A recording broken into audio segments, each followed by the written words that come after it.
ഓക്ക് വേണോ? ഞാൻ എടുത്തു തരാം.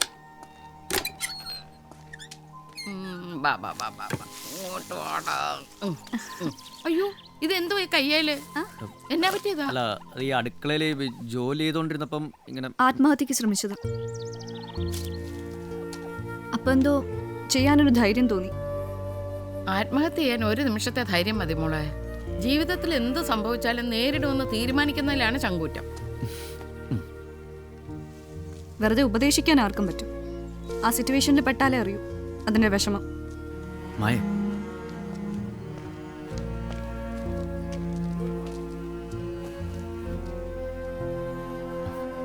I'm sorry.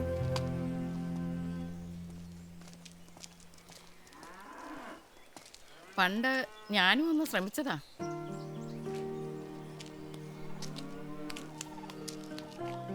ഞങ്ങളുടെ കല്യാണത്തിൻ്റെ അന്ന്. കല്യാണത്തിന് മുമ്പ് നാട്ടിൽ എനിക്കൊരാളുമായിട്ട് ഇഷ്ടമുണ്ടായിരുന്നു. പുള്ളിക്കാരൻ എനിക്ക് ട്യൂഷൻ എടുത്തിരുന്ന സാറാ. ഓ, അപ്പച്ചൻ അറിഞ്ഞപ്പോൾ ഉണ്ടാക്കിയ ഒരു പുകയില്.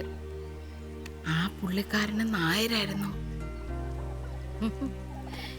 ഈ കഥയൊക്കെ കേട്ടിട്ടും ചാർലി ചായൻ എന്നെ കെട്ടാമെന്ന് പറഞ്ഞു.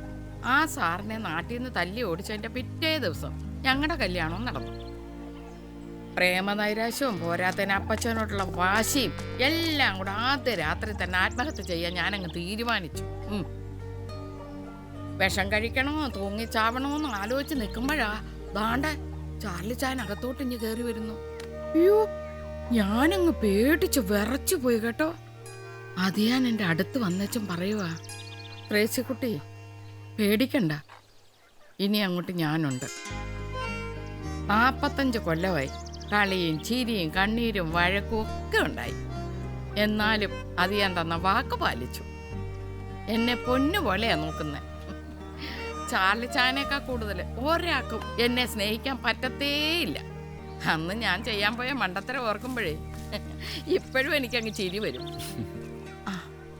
ഇന്നേ വരെ ഇച്ചായനോട് ഞാൻ ഈ കാര്യമായിട്ട് പറഞ്ഞിട്ടുമില്ല. അയ്യോ, ഞാൻ എൻ്റെ കഥയൊക്കെ പറഞ്ഞ് നിങ്ങളെ ബോറടിപ്പിച്ചില്ലയോ? ഞാൻ പോയി കഴിക്കാൻ എന്തെങ്കിലും എടുത്തു വയ്ക്കാം. നിങ്ങളെ ഇവിടൊക്കെ നടന്നൊന്ന് കണ്ടേച്ചും എന്താ? മാറുകോഴി.